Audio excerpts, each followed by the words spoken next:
Disquietingly, globalization of inflation is coinciding with deglobalization of trade. The pandemic and the war have ignited tendencies towards greater fragmentation, reshoring of supply chains, and retrenchment of capital flows, which will pose long-term challenges to both globalization and the global economy itself. For emerging market economies, that is EMEs, these risks are magnified as they have to contend with both domestic growth inflation trade-offs and spillovers from the most synchronized monetary policy tightening worldwide. Emerging market economies are also facing rapid tightening of external financial conditions, capital outflows, currency depreciations, and reserve losses all happening simultaneously.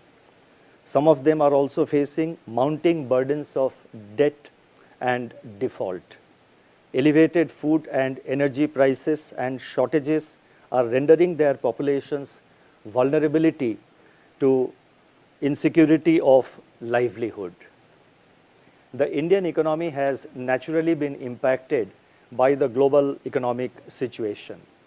We have been grappling with the problem of high inflation. Financial markets have remained uneasy despite intermittent corrections. We have witnessed large portfolio outflows to the tune of US dollar 13.3 billion. I repeat, 13.3 billion during the current financial year so far, that is till 3rd of August, that is till 2 days ago. Nevertheless, with strong and resilient fundamentals, India is expected to be amongst the fastest growing economies during the financial year 22-23, according to the projections of the IMF, with signs of inflation moderating over the course of the current year. Export of goods and services, together with remittances, are expected to keep the current account deficit within sustainable limits. The decline in external debt to GDP ratio, net international investment position to GDP ratio, and debt service ratio during 21-22 impart greater resilience against external shocks. I have the numbers for each of these parameters which I mentioned. They are in the footnote of my statement, and the statement, as you know, gets uploaded immediately after my statement is over, so you can have a look at it. But for the benefit of the wider audience, if I can mention the exact numbers, external debt to GDP ratio fell from 21.2% in March 2021 to 19.9% in March 2022. Net international investment position to GDP ratio, that is net claims of non-residents, improved from minus 13.2% to 11.6% over the same time period. Debt service ratio declined from 8.2% in 2021 to 5.2% in 21-22. Amidst all this, the financial sector remains well capitalized and sound. India's foreign exchange reserves, supplemented by net forward assets, provide insurance against global spillovers. Our umbrella remains strong. I would now like to focus on the decisions and deliberations of the Monetary Policy Committee.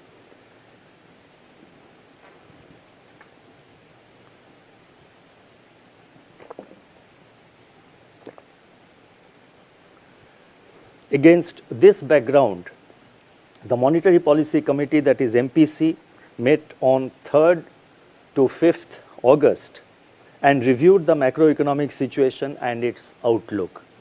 The MPC decided unanimously to increase the policy repo rate by 50 basis points, 50 basis points to 5.4% with immediate effect.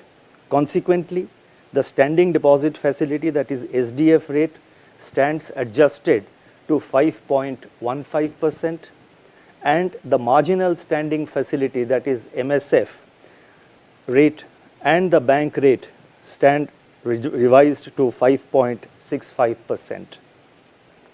The MPC also decided to remain focused on withdrawal of accommodation to ensure that inflation remains within the target going forward while supporting growth. Let me now dwell briefly on the MPC's rationale for its decision on the policy rate and the stance. Against the prevailing adverse global environment, the MPC noted that domestic economic activity is resilient and progressing broadly along the lines of the June resolution of the MPC. Consumer price inflation has eased from its surge in April, but remains uncomfortably high and above the upper threshold of the target, that is 6%. Inflationary pressures are broad-based and core inflation remains at elevated levels. The volatility in global financial markets is impinging upon domestic financial markets, including the currency market, thereby leading to imported inflation. While inflation, or rather let me put it this way, with inflation expected to remain above the upper tolerance threshold in Q2 and Q3 of the current financial year, the MPC stressed that sustained high inflation could destabilize inflation expectations and harm growth in the medium term. The MPC therefore judged that further calibrated withdrawal of monetary policy accommodation is warranted to keep inflation expectations anchored and contain the second round effects. Accordingly, the MPC decided to increase the policy repo rate by 50 basis points to 5.4%. The MPC also decided to remain focused on withdrawal of accommodation to ensure that inflation remains within the target going forward while supporting growth. I would now like to provide an assessment of growth and inflation, and at first I would like to focus on growth. Domestic economic activity is exhibiting signs of broadening. The southwest monsoon rainfall and reservoir levels are above normal. Kharif sowing is progressing well, although it is marginally below last year's level due to uneven rainfall distribution. On the demand side, indicators such as production of consumer durables, domestic passenger traffic, sale of passenger vehicles, and similar other indicators suggest improvement in urban demand. Rural demand indicators, however, exhibited mixed signals. While two-wheeler sales have increased, tractor sales contracted in June over, of course, a high base last year. High-frequency indicators of services sector like railway freight traffic, port traffic, that is port freight traffic, e-way bills, toll collections, and commercial vehicle sales remained robust in June and July. Investment activity is also picking up. The production of capital goods recorded double-digit growth for the second month in a row in May, and import of capital goods also witnessed robust growth in June. PMI manufacturing rose to an 8-month high in July. PMI services indicated continued expansion in July, although it fell from an 11-year high that was experienced or that was seen in the month of June. Capacity utilization in the manufacturing sector is now above its long-run average, signaling the need for fresh investment activity in additional capacity creation. The numbers also I have given in the footnote, but for immediate reference, let me mention that according to the RBI survey, capacity utilization in the manufacturing sector in Q4 of 21-22 was 75.3% relative to its long-term average of 73.7%. Bank credit growth has also accelerated to 14% year-on-year as on 15th July, and that is the latest data that we have. And this has accelerated to 14% from 5.4% that was recorded a year ago. Incoming data of corporates for the first quarter of next year indicate that sales and demand conditions and profitability of manufacturing sector remained buoyant.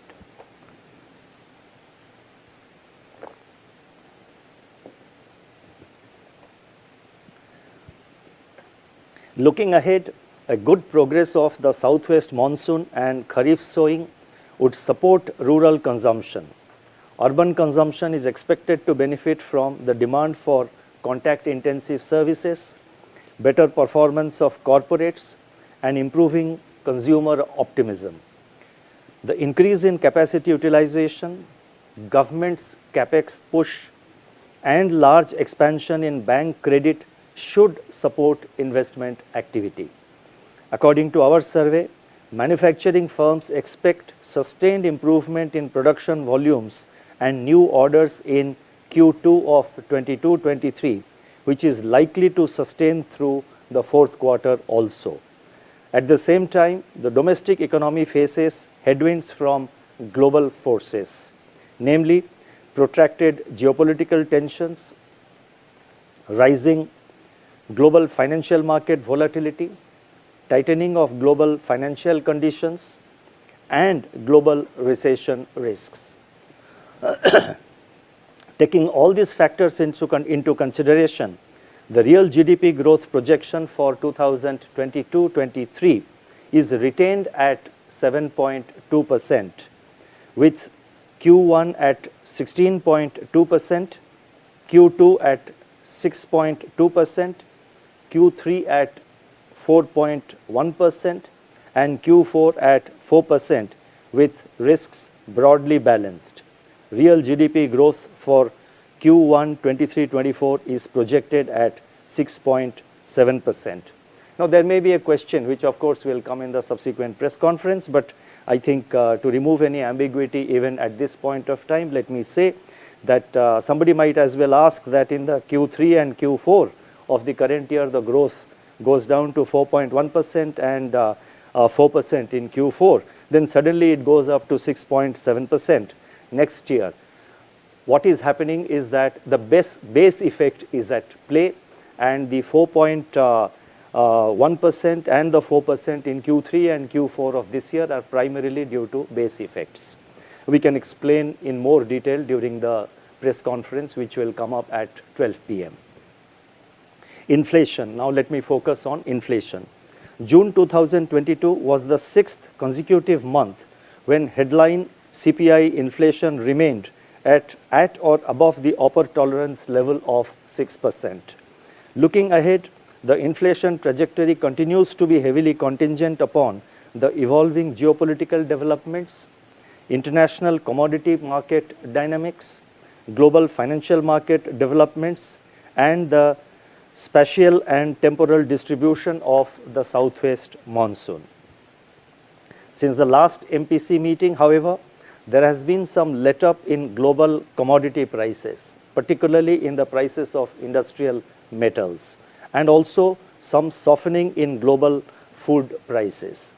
Domestic edible oil prices are expected to soften further on the back of improving supplies from key producing countries and government's supply-side measures. The resumption of wheat supply from the Black Sea region, which happened a couple of days ago, if it sustains, could help to temper international prices of wheat. Supply chain pressures, though elevated, are on an easing trajectory.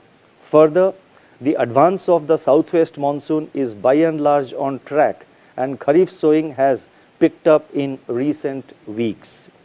The shortfall in kharif sowing of paddy, however, needs to be watched closely, although the huge buffer stocks that are available are, will provide some kind of moderating impact on possible inflation.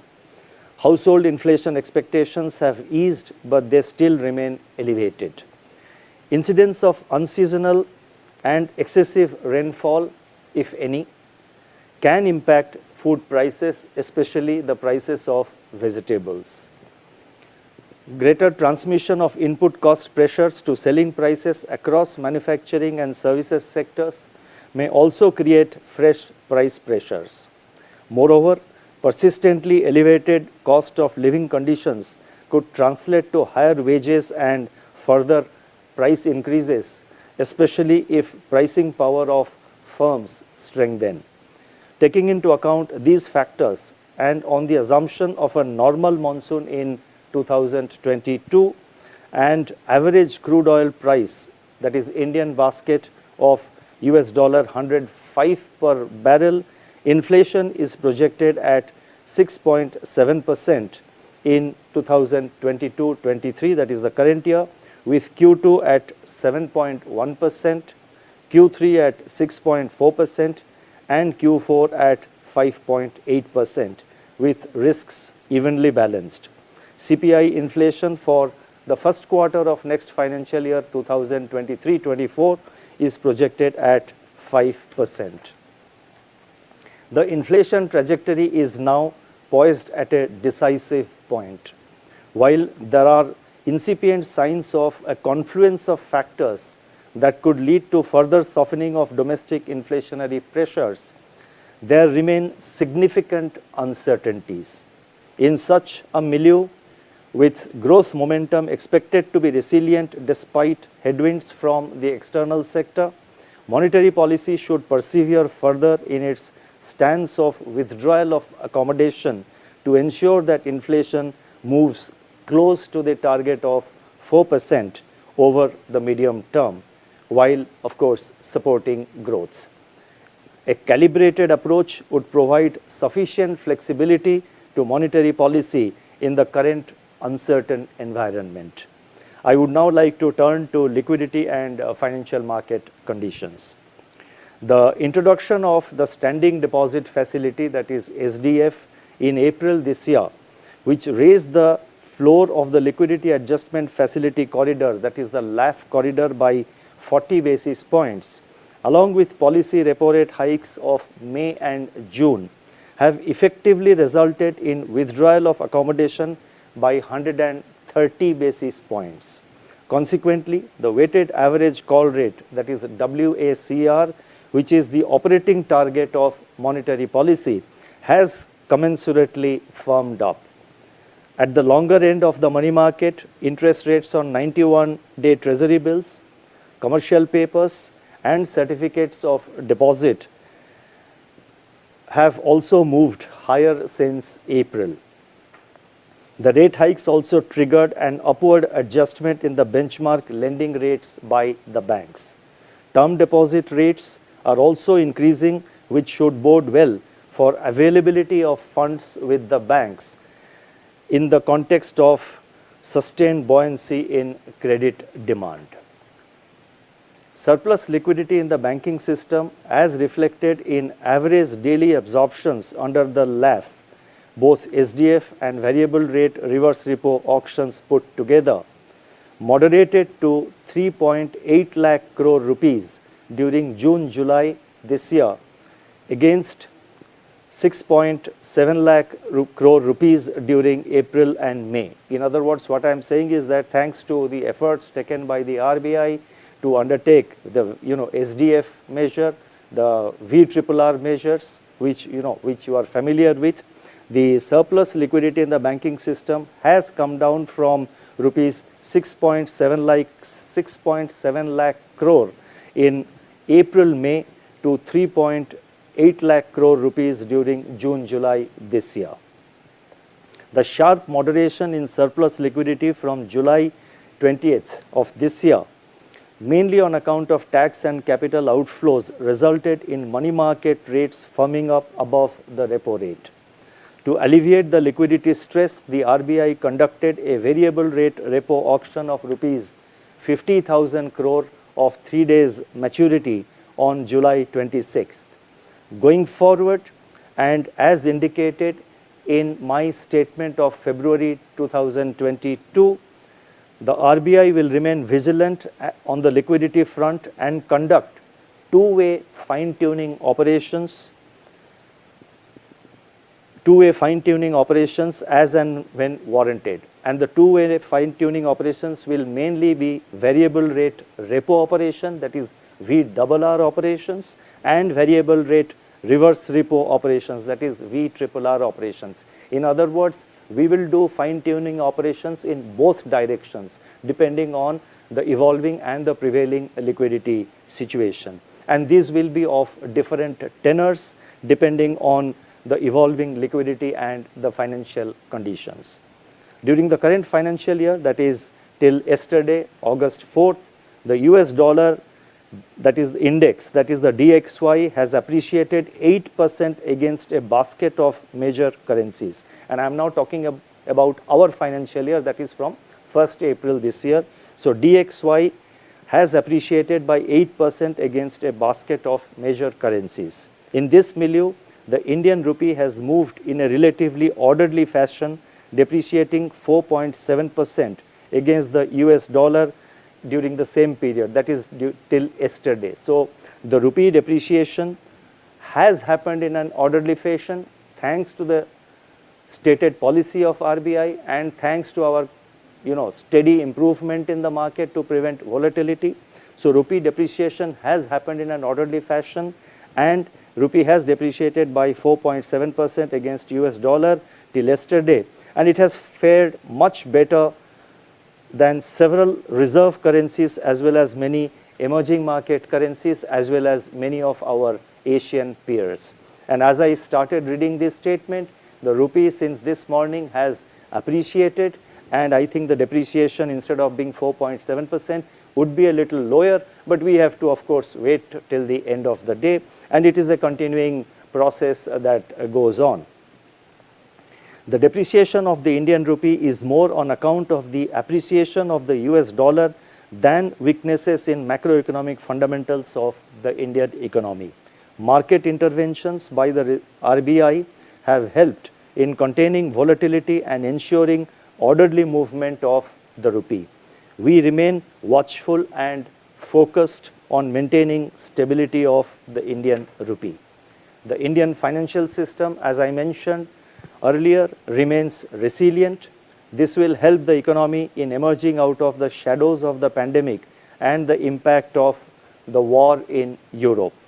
While the banking system remains well capitalized and profitable, a deleveraged corporate sector augurs well for sustaining the economic recovery. I would now like to talk a little bit about the external sector. India's external sector has weathered the storm while navigating through the recent global spillovers. Merchandise exports grew in April to July, while merchandise imports surged to record high on the back of elevated global commodity prices.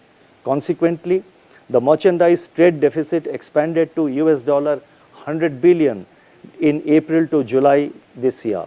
Provisional data, however, indicate that demand for service exports, that is services exports, especially in IT services, remained buoyant in the first quarter despite global uncertainty. Exports of travel and transport services also improved in the first quarter of this year on a year-on-year basis.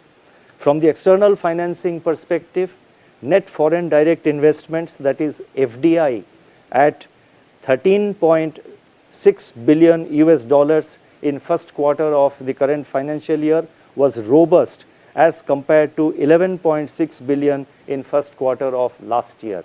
So FDI inflows have improved from $11.6 billion US in the first quarter of last year to $13.6 billion US in the first quarter of the current financial year. Foreign portfolio investment, after remaining in exit mode during the first quarter, that is Q1 22-23, turned positive in July this year, that is July 2022. Along with several other measures undertaken in July, the Reserve Bank has also used its foreign exchange reserves accumulated over the years to curb volatility in the exchange rate. Despite the resultant drawdown from our reserves, India's foreign exchange reserves remain the fourth largest globally. I shall now announce certain additional measures, the details of which are set out in the Statement on Development and Regulatory Policies, which form the Part B of the MPC statement, which will be uploaded in the website immediately after my statement is over. The additional measures are as follows. The first set of measures relate to regulatory measures, and that relates to standalone primary dealers or SPDs. Standalone primary dealers, that is SPDs, have played an important role in the development of financial markets in India. Considering their potential in further facilitating financial market development, the following two measures are being announced for the standalone primary dealers. It is proposed to enable the standalone primary dealers to offer all foreign exchange market making facilities as currently permitted to Category 1 authorized dealers subject to prudential guidelines. This measure will provide customers with a wide set of market makers to manage their foreign currency risk. This will also increase the breadth of the forex market in India. The second measure in respect of the standalone primary dealers is that we have decided to permit standalone primary dealers to undertake transactions in offshore rupee overnight indexed swap market, that is rupee OIS market, with non-residents and other market makers. This measure will supplement a similar measure announced in February this year for the banks. These measures, that is the measure being announced today and what we have already announced for the banks, are expected to remove the segmentation between onshore and offshore markets. That is, I am referring to the OIS markets, and it will definitely, we do expect that it will improve price discovery. The second measure relates to managing risks and prescribing a code of conduct in outsourcing of financial services. The Reserve Bank has from time to time issued guidelines on managing risks in outsourcing of certain activities by the regulated entities. In view of the increasing trend of outsourcing, the framework for regulated entities to manage the associated risks need to be suitably strengthened. Therefore, to harmonize and consolidate the extant guidelines, a draft master direction on managing risks and code of conduct in outsourcing of financial services will be issued shortly for comments from stakeholders. The next measure relates to the Bharat Bill Payment System, that is BBPS, for processing cross-border, processing cross-border inward bill payments. Let me now spell out what exactly it is. The Bharat Bill Payment System is an interoperable platform for standardized bill payments. This has transformed the bill payment experience for users in India. Over 20,000 billers are part of this system, and more than 8 crore transactions are processed on a monthly basis. It is now proposed to enable this system, that is the Bharat Bill Payment System, to accept cross-border inward bill payments. I repeat, cross-border inward bill payments. This will enable non-resident Indians, that is NRIs, to undertake bill payments for utility, education, and other such payments on behalf of their families in India. This measure will greatly benefit the senior citizens in particular. The next measure relates to the credit information companies. The Reserve Bank Integrated Ombudsman Scheme has improved, which was introduced last year. This has improved the customer's grievance redress mechanism. The turnaround time of grievance redress under the Reserve Bank's Integrated Ombudsman Scheme has declined considerably. In order to make this system more broad-based, it has been decided to include credit information companies, that is CICs, under the under this framework of integrated ombudsman scheme of the RBI. This will provide a cost-free alternative redress mechanism for grievances against credit information companies, that is CICs. Further, with a view to strengthen the internal grievance redress by the CICs themselves, it has been decided to mandate the CICs to have their own internal ombudsman framework. The next measure relates to setting up a committee on the MIBOR benchmark. The Reserve Bank has been taking measures to develop the interest rate derivative market in India. Such measures have led to diversification of the participant base and increased use of interest rate derivative instruments such as the Mumbai Interbank Overnight Rate, that is the MIBOR OIS contracts. In view of the recent international efforts to develop alternative benchmark rates, it is proposed to set up a committee to undertake an in-depth examination of the issues, including all relevant issues, including the need for transition to an alternative benchmark for MIBOR, and suggest the way forward. Now let me try and conclude. The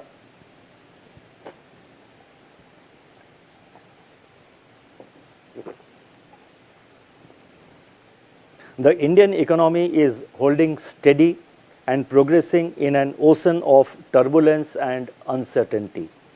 As we celebrate Azadi Ka Amrit Mahotsav, this is a moment of reckoning, reflection, and renewed resolve to work for the betterment of our economy. We in the RBI reiterate our commitment to maintain price and financial stability, to place our economy on a sustainable path of growth. Our actions have helped the economy to tide over a series of shocks in the last 2.5 years. We are seized of our role at this critical juncture and will persevere in our efforts to ensure a safe and soft landing. So it's now basically a whatever it takes approach going into a third year in succession. This is a moment to recall a quote from the father of the nation, Mahatma Gandhi, and I quote, "For me, the road to salvation lies through incessant toil in the service of my country and therethrough of humanity." Thank you. Namaskar.